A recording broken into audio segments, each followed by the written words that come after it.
आज हामी सिलिन्ड्रिकल हेलिक्सको बारेमा हेर्छौँ है त। र सिलिन्ड्रिकल हेलिक्सको बारेमा सबैभन्दा पहिला बुझौँ। सिलिन्ड्रिकल हेलिक्स भनेको के हो भनेर। यो एउटा सिलिन्डर छ, सपोज गरौँ यो एउटा सिलिन्डर छ।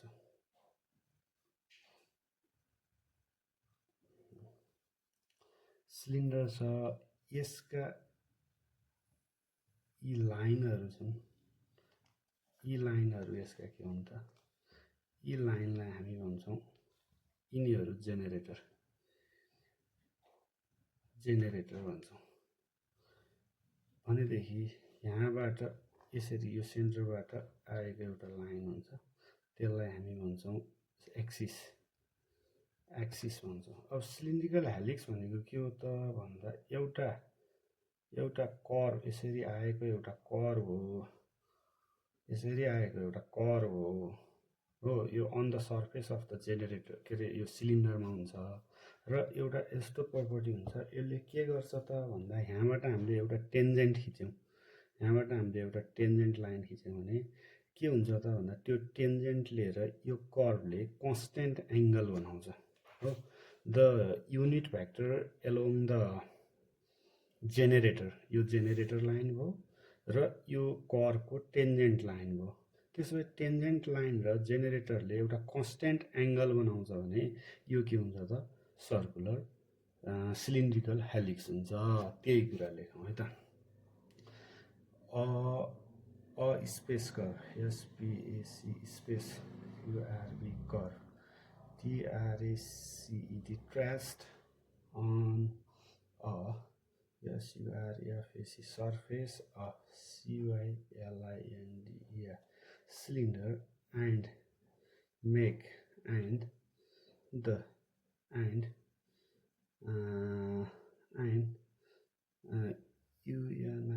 unit TANGENT tangent ECTR vector T and unit vector along generator A vector छ भने makes always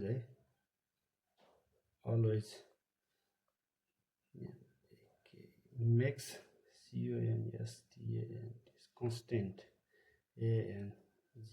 angle, then the curve is called helix. यसलाई हेलिक्स भन्छ। कुरो बुझ्यो है नि त। एउटा सिलिन्डर हुन्छ, सिलिन्ड्रिकलको सर्फेसमा हुन्छ र त्यो सिलिन्डरको सर्फेसमा त्यो कुनै एउटा पोइन्ट लियौँ, हामीले पोइन्ट लियौँ पी भन्ने पोइन्ट लियौँ भने पी भन्ने पोइन्टमा एउटा टेन्जेन्ट हामी ड्र गर्छौँ कर्वको, र त्यसमा एउटा जेनेरेटर हुन्छ। यतातिर टी भेक्टर हुन्छ, युनिट टेन्जेन्ट भेक्टर, यतातिर जेनेरेटर ए भेक्टर हुन्छ। यिनीहरू बिचको एङ्गल चाहिँ के हुन्छ त अलवेज कन्स्टेन्ट हुन्छ भने अब हामी यसलाई के भन्छौँ त भन्दाखेरि यो कर्वलाई नै हामी के भन्छौँ सर्कुलर सिलिन्ड्रिकल हेलिक्स भन्छौँ। सिलिन्ड्रिकल हेलिक्सको फर्स्ट थ्योरम के छ त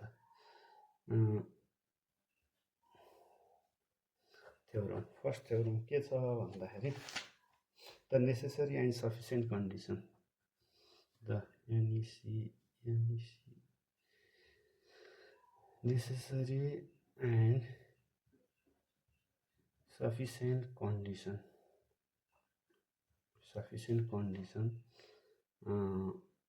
for a curve, curve to be a circular cylindrical cylindrical circular helix पनि पछि हामी पढ्छौँ। सर्कुलर हेलिक्स नै सिलिन्ड्रिकल हेलिक्स हो भन्ने हामी देखाउँछौँ पछि। Cylindrical helix to be a cylindrical helix, the necessary and sufficient condition for a curve to be a circular helix is kappa and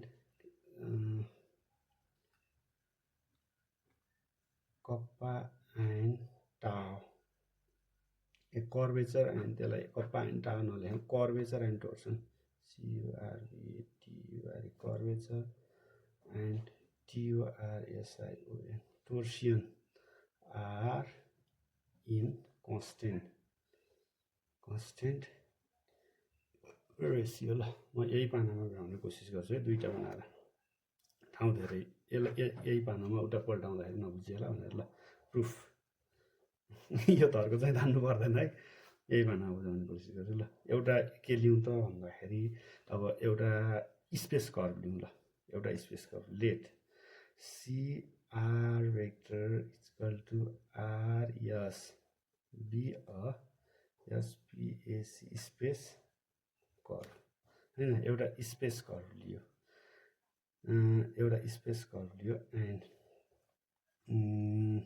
space curve on एउटा स्पेस कर्भ लियो होइन। Necessary and sufficient condition space curve यही circular helix हो भने पनि हुन्छ। And PB a point, PB any point, any POINT point on it, and T vector is unit tangent vector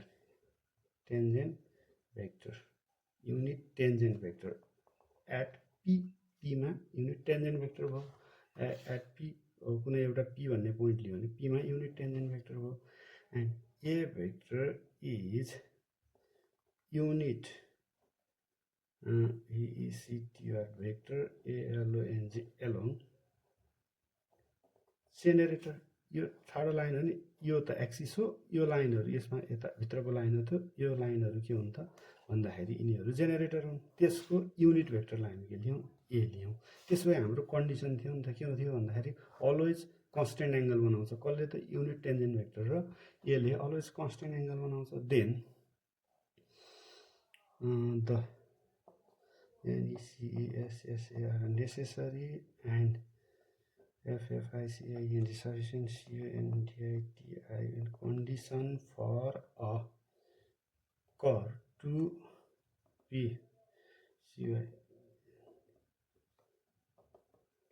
helix is के हो त necessary and sufficient condition for a curve to be circular helix भनेको के हो त भन्दाखेरि तिनीहरू बिचको दुईटा भेक्टरहरू बिचको एङ्गल के हो। यहाँ दुईटा भेक्टरहरू बिचको एङ्गल ए भेक्टर र बी भेक्टर छ भने तिनीहरूको एङ्गल कसरी डिफाइन हुन्छ, cos theta equal to A vector dot प्रोडक्टका तल ए भेक्टरको नर्म्स बी भेक्टरको नर्म्स यसरी हुन्छ।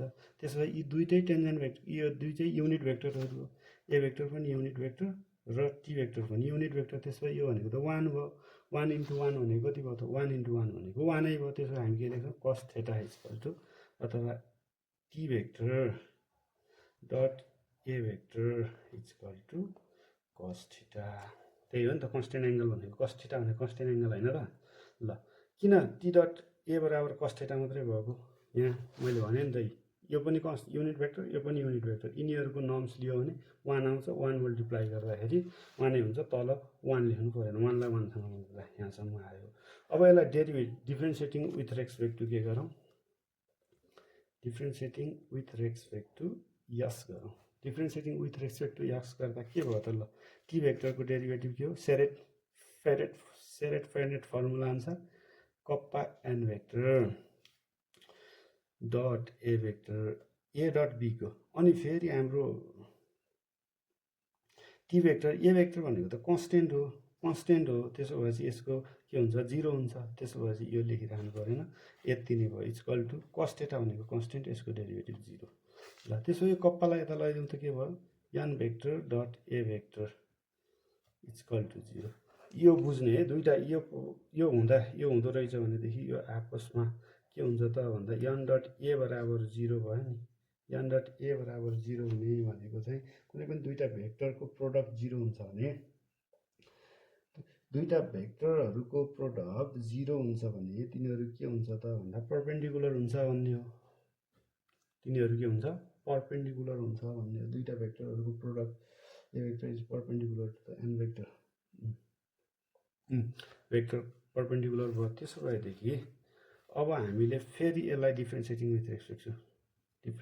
विथ रेस्पेक्ट टु यस गरौँ। यनको डेरिभेटिभ के हो, विथ रेस्पेक्ट टु यसमा सेट फ्रेन्डेड फर्मुला लगाउने। यनको tau b vector minus kappa t vector bracket a vector equal to 0 को डेरिभेटिभ 0 हो। यसलाई खोल्दिउँ त t vector b vector dot a vector minus k vector t vector dot a vector equal to 0। अब यसले यहाँ t dot a vector भनेको के हो cos alpha हो हामीलाई छ। यो b dot a vector भनेको के हो त भन्ने जान्नु पर्यो हामीले। अब b dot a vector भनेको के हो त भन्दाखेरि n dot a vector भनेको यो दुईटा हाम्रो के हुँदो रहेछ परपेन्डिकुलर हुँदो रहेछ। त्यसो भए A lies on rectifying plane since यसले के एङ्गल बनाउँछ त भन्दाखेरि बीसँग cos 90 माइनस योसँग टीसँग cos अल्फा एङ्गल बनाउँछ भने यसले cos 90 माइनस अल्फा एङ्गल बनाउँछ। त्यही लेखौँ त टाओ cos यो सम्झिने है यसले 90 minus alpha cos 90 minus alpha angle बनाउँछ। अनि त्यस माइनस कप्पा यो दुईटाले के बनाएको छ cos अल्फा यहाँ थेटा भएपछि cos थेटै हुनु पर्यो है थेटा त्यसपछि kappa cos theta equal to 0। ल यसलाई उता लगाइदिउँ त टाओ cos 90 माइनस थेटा भनेको के हो cos 90 माइनस थेटा भनेको 90 भनेपछि चेन्ज हुन्छ साइन भयो अनि त्यसपछि त्यो चाहिँ अल पोजिटिभ भयो भनेपछि यो साइन थेटा बराबर कप्पा cos थीटा भयो। ल अब त्यसो भएदेखि हामी के को रेसियो भनेको छ क्वेसन हेरौँ त कर्वेचर एन्ड टोर्सन। पहिला कर्वेचरै राखिदिउँ नि त हामी के भएर कर्वेचर टोर्सनलाई उता लगाइदिउँ यता लगाइदियो भने के भयो त sine theta by cos theta बराबर कर्वेचर बाई टोर्सन। त्यसो भए sine theta by cos theta tan theta equal to curvature by torsion. Curvature र टोर्सनको के आयो त रेसियो कन्स्टेन्ट आयो। दिस कम्प्लिट द प्रुफ यही भने होइन त। ल यसरी हामी प्रुफ गर्न सक्छौँ। ल अब थ्योरम नम्बर 2 हेरौँ है त। थ्योरम नम्बर 2 ले के भने थ्योरम नम्बर 2 ले के भनेको छ भन्दा द नेसेसरी नेसेसरी है necessary and SUFFICIENT sufficient DITION condition for a curve CURV space curve space curve to be CIRCULAR circular helix circular helix is principal normal principal normal is always parallel to fixed plane always parallel to fixed plane always parallel हुन्छ केसँग fixed plane सँग always parallel to fixed plane। ल त्यसो भएदेखि हेरौँ के हेरौँ त हामी अघिकै कुरा लेखौँ त let CR equal to RS be a CYLINDRICL cylindrical helix. त्यसो भएदेखि सिलिन्ड्रिकल हेलिक्सको नेसेसरी एन्ड सफिसियन्ट कन्डिसन के हो त भन्दा the NECESSARY necessary and sufficient CUNDITION condition for a curve to be necessary and sufficient condition for a curve to be CYLINDRICL cylindrical helix is के हो cylindrical helix is के हो अहिले भर्खरै हामी भनेको थियौँ के त भन्दाखेरि यो जेनेरेटरसँग बनाएको जेनेरेटरको युनिट भेक्टर ए र टेन्जेन्टको यो टेन्जेन्ट हो भने यिनीहरू यो T vector unit tangent vector along the टेन्जेन्टले बनाएको एङ्गल अलवेज के हुनुपर्छ CONSTANT कन्स्टेन्ट हुनुपर्छ। त्यसो भएदेखि त्यही लेखौँ नि त T vector dot A vector equal to cos theta where theta is the angle between the tangent unit tangent vector and the generator unit generator and tangent भन्ने हो ठिक छ ल त्यसो भएदेखि अब differentiating with respect to yes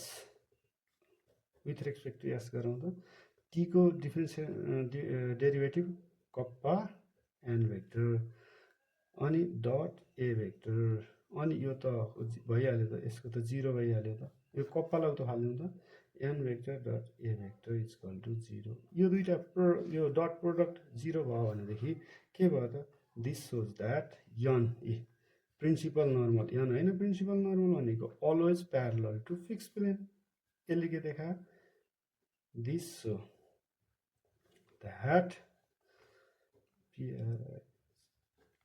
principal normal always parallel to fix यो theorem number 2 पनि सकियो ल थ्योरम नम्बर 3 यहाँ अड्छ कि अड्दैन आफ्नो पनि छ थ्योरम नम्बर 3 छोटो छ